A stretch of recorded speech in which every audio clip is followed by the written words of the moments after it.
అందరికీ నమస్కారం. ఓం శ్రీ మాత్రే నమః. మీరు చేసే పూజలు దేవునికి చేరుతున్నాయా లేదా?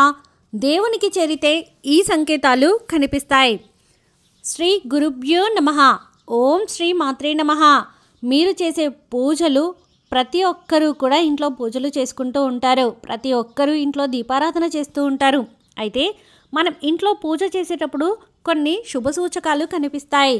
మనం చేసే పూజలు దేవుడు స్వీకరిస్తున్నాడా లేదా అనే విషయాన్ని కూడా సులభంగా తెలుసుకోవచ్చు. పూజలో కనిపించే శుభ సూచకాలు ఏమిటి? పూజ చేసేటప్పుడు పాటించవలసిన నియమాల గురించి ఇప్పుడు వివరంగా తెలుసుకుందాం. మీ ఇంట్లో పూజ చేసేటప్పుడు తరచూ కొన్ని సంకేతాలు కనిపిస్తూ ఉంటాయి. ఆ సంకేతాలు ఏమిటో తెలుసుకుని మనకు మంచి జరుగుతుందా లేదా చెడు జరుగుతుందా అని ముందుగానే ఊహించవచ్చు.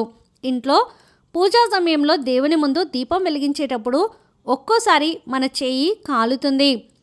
ఇది అశుభ సంకేతం. పూజలో మీ చెయ్యి కాలితే పూజా సమయంలో ఏదో తప్పు చేశారని అర్థం. నిండు హృదయంతో భక్తి శ్రద్ధలతో దేవుడిని ఆరాధించాలి. ఇంట్లో పూజ చేసేటప్పుడు ఒక్కోసారి మన కంటి నుండి కన్నీళ్లు వస్తాయి. మీకు తెలియకుండా మీ కంటి నుండి కన్నీళ్లు వస్తే మీరు చేసే పూజకు మంచి ఫలితం రాబోతుందని అర్థం. మీకు కష్టాలు తొలగిపోతాయని సంకేతం. మీరు చేసే పనుల్లో విజయం సాధిస్తారని చెప్పవచ్చు. అలాగే దేవుని ముందు దీపం వెలిగించిన తర్వాత ఆ దీపం ప్రకాశవంతంగా వెలిగితే మీరు చేసే పూజలకు దేవుడు సంతోషంగా ఉన్నాడని, మీ కోరికలన్నీ నెరవేరుతాయని సంకేతం. పూజలో దేవునికి పువ్వులు సమర్పిస్తాం. అయితే ఒక్కోసారి మనం పూజ చేసేటప్పుడు దేవుడి చిత్రపటం పై నుండి పువ్వులు కింద పడుతుంటాయి. ఇలాంటి సంకేతాలు చాలా శుభసూచకం. మీరు ఇంట్లో పూజ చేసే సమయంలో దేవునికి పెట్టిన పువ్వులు అకస్మాత్తుగా కింద పడితే దేవుడు మీ పూజలకు సంతోషంగా ఉన్నాడని, మీ ఇంటికి మంచి జరగబోతుంది అని సంకేతం. ఈ పువ్వులను దేవతల ఆశీర్వాదంగా భావించాలి. ఇలా దేవుని పటాల నుండి పువ్వు పడినప్పుడు మీతో ఉంచుకోండి. ఒక పువ్వును ఒక ఎరుపు వస్త్రంలో వేసి అందులోని ₹1 నాణెం పెట్టి కొన్ని బియ్యం పోసి మూట కట్టండి. ఈ మూటని మీ బీరువాలో పెట్టుకోండి. ఇలా చేయటం వల్ల మీ ఇల్లంతా ఎప్పుడూ డబ్బుతో నిండి ఉంటుంది.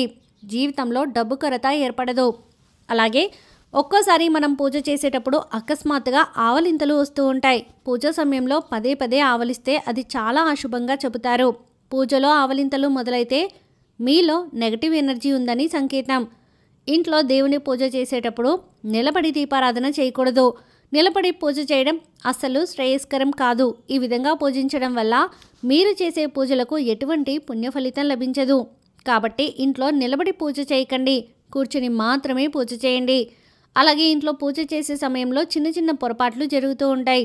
మనకి తెలియకుండా జరిగే చిన్న చిన్న పొరపాట్ల వల్ల అనేక సమస్యలు ఎదురవుతాయి. మనం పూజ చేసే సమయంలో అప్పుడప్పుడు కుంకుమ చేతి నుండి జారిపోతుంది. పూజలో ఉపయోగించే కుంకుమ చేజారి కింద పడితే అది చాలా అశుభంగా భావిస్తారు.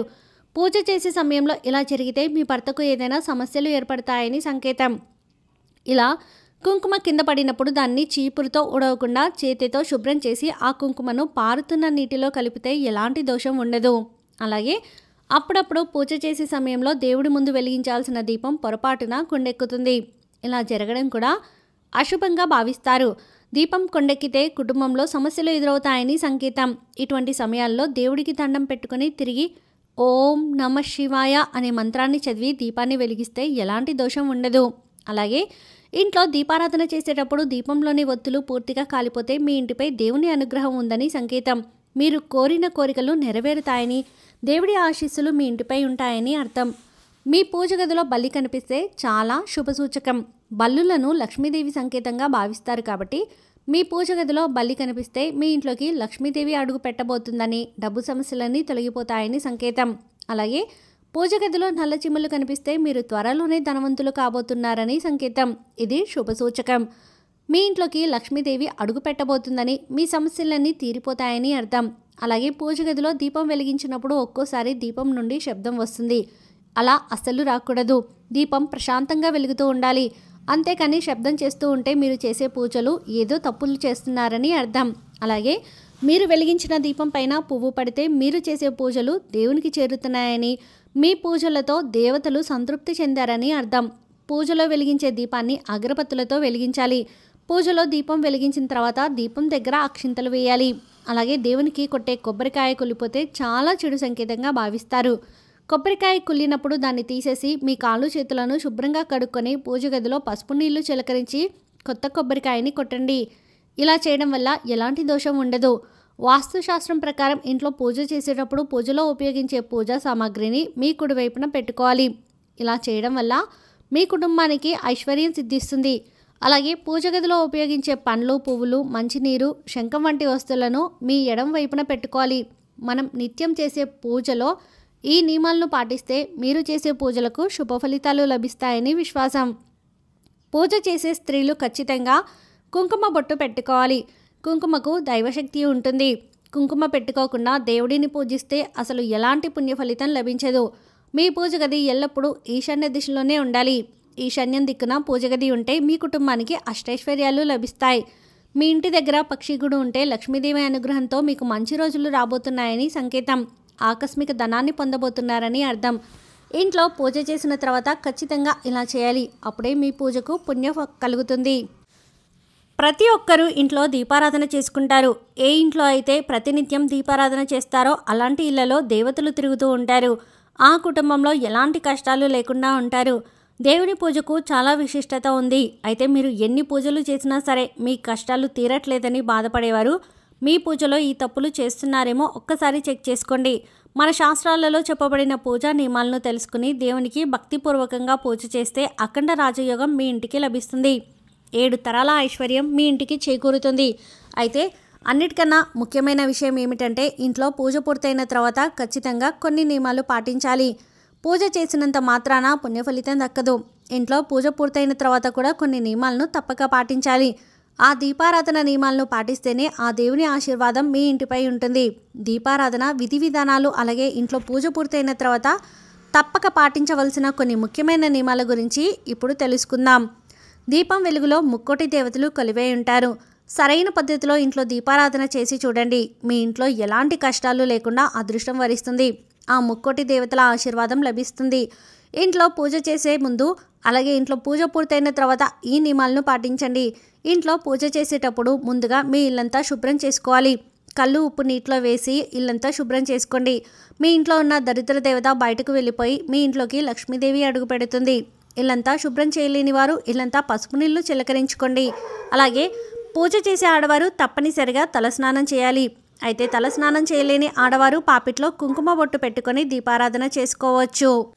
ఇంట్లో పూజ ప్రారంభించే ముందు మీ పూజ గదిలో తప్పకుండా ఒక ముగ్గు వేయాలి. ముగ్గులో లక్ష్మీదేవి కొలువై ఉంటుంది కాబట్టి మీ పూజ గదిలో ముగ్గు వేసి ఇంట్లో దీపారాధన చేసుకుంటే మీ ఇంటికి అష్టైశ్వర్యాలు చేకూరుతాయి. పూజ చేసే ఆడవారు నైటీలు వేసుకొని దేవుడిని పూజించకూడదు. చక్కగా చీర కట్టుకొని ఇంట్లో దీపారాధన చేస్తే మీ ఇంట్లో లక్ష్మీదేవి స్థిర నివాసం ఉంటుంది. మీ పూజ గదిలో తప్పకుండా రాగి చెంబుతో మంచినీళ్లు పెట్టుకోవాలి. ఎందుకంటే మనం ఇంట్లో పూజ చేసేటప్పుడు పూజలో ఉన్న దైవశక్తులని ఆ మంచినీటిలోకి చేరుతాయి. కాబట్టి ఇంట్లో పూజ పూర్తయిన తర్వాత ఆ నీటిని తీర్థంలాగా స్వీకరించాలి. అప్పుడు మాత్రమే దేవుని అనుగ్రహాన్ని పొందుతారు. అలాగే ప్రతి ఒక్కరి పూజ గదిలో అక్షింతలు ఉండాలి. ఇంట్లో దేవుని పూజ పూర్తయిన తర్వాత అక్షింతలను దేవుని ఆశీర్వాదంగా భావించి అక్షింతలను తలపై వేసుకుని దేవునికి నమస్కారం చేసుకోవాలి. పూజలో వెలిగించే దీపానికి చాలా శక్తి ఉంటుంది కాబట్టి మీరు వెలిగించే దీపం కుంది మరీ నల్లగా ఉండకూడదు. పూజ గదిలో దీపం వెలిగించే ముందు గణపతికి నమస్కారం చేసుకుని దీపానికి 3 కుంకుమ బొట్లు పెట్టి దీపంలో నూనె పోసి ఒత్తులు వేసి ఆ దీపాన్ని వెలిగించాలి. ఇలా దీపం వెలిగించిన తర్వాత దీపం దగ్గర కొన్ని అక్షింతలు వేసి ఒక పుష్పాన్ని సమర్పించి దీపానికి నమస్కారం చేసుకోండి. ఇలా దీపానికి నమస్కారం చేసుకుంటే ముక్కోటి దేవతల ఆశీర్వాదం ఖచ్చితంగా లభిస్తుంది. ఇక పూజలో దేవునికి నైవేద్యం సమర్పించి హారతి కర్పూరం సమర్పించి మీ పూజను ముగించుకోండి. ఇలా పూజ పూర్తయిన తర్వాత తప్పకుండా దేవునికి ప్రదక్షిణాలు చేయాలి. 3 లేదా 5 ప్రదక్షిణాలు చేసి దేవునికి నమస్కారం చేసుకుని తలపై అక్షింతలను వేసుకోండి. ఇలా ప్రదక్షిణ చేస్తే మీరు చేసే పూజలకు సరైన పుణ్యం లభిస్తుంది. అలాగే ఇంట్లో పూజ పూర్తయిన తర్వాత మీ పూజ గది నుండి 5 నిమిషాలు పక్కకు వెళ్ళిపోండి. 5 నిమిషాల తర్వాత పూజ గదిలో ఉన్న నైవేద్యాన్ని తప్పకుండా తినాలి. అప్పుడు మాత్రమే దేవుని అనుగ్రహాన్ని పొందవచ్చు. దేవుడు నైవేద్యాన్ని తినకుండా అలానే పూజ గదిలో వదిలేస్తే దేవునికి కోపం వస్తుంది. మీ పూజకు పుణ్యం కూడా లభించదు. ప్రతినిత్యం ఇంట్లో దీపారాధన చేసేవారు దేవుని పూజలో బెల్లం ముక్కను నివేదించండి. బెల్లం ముక్కను నైవేద్యంగా సమర్పిస్తే ఆకస్మిక ధనలాభాలు వరిస్తాయి. ఇంట్లో దీపారాధన చేసిన తర్వాత మీ ఇల్లంతా ఖచ్చితంగా ధూపం వేయాలి. ఇలా ధూపం వేయడం ద్వారా ఇంట్లోని నెగిటివ్ ఎనర్జీ మొత్తం బయటకు వెళ్ళిపోయి మీ ఇంట్లోకి దైవశక్తులు ఆకర్షిస్తాయి. ఇక పూజ చేసేవారు తప్పనిసరిగా కుంకుమ బొట్టు పెట్టుకోవాలి, చేతులకు నిండుగా గాజులు వేసుకోవాలి, అన్నిటికన్నా ముఖ్యంగా కాళ్లకు పసుపు రాసుకుని ఇంట్లో దీపారాధన చేయాలి. ఏ ఇంటిలో అయితే పసుపు రాసుకుని ఇంట్లో దీపారాధన చేస్తారో అలాంటి స్త్రీలకు దీర్ఘ సుమంగళి యోగం ప్రాప్తిస్తుంది. అలాగే ఇంట్లో పూజ చేసేటప్పుడు దేవుని దగ్గర ఉన్న కుంకుమను తీసుకొని మీ మంగళసూత్రానికి పెట్టుకోండి. ఇలా చేయడం ద్వారా మీ భర్త ఆయుష్ పెరగడంతో పాటు మీ భర్త సంపాదన కూడా విపరీతంగా పెరుగుతుంది. నల్లటి వస్త్రాలు వేసుకుని దీపారాధన చేయకూడదు. ఇంట్లో పూజ చేసే స్త్రీలు తూర్పు ముఖంగా కూర్చొని పూజ చేయాలి. ఈ పూజ నియమాలను పాటిస్తే తప్పకుండా శుభం జరుగుతుంది. ఈ వీడియో మీకు నచ్చితే ప్లీజ్ లైక్ చేయండి, మరికొంతమందికి వీడియోని షేర్ చేయండి. ఫస్ట్ టైం ఛానల్ని చూసిన వారు సబ్స్క్రైబ్ చేసుకొని పక్కనే ఉన్న బెల్ ఐకాన్ని క్లిక్ చేయండి. సర్వే జనా సుఖినో భవంతు.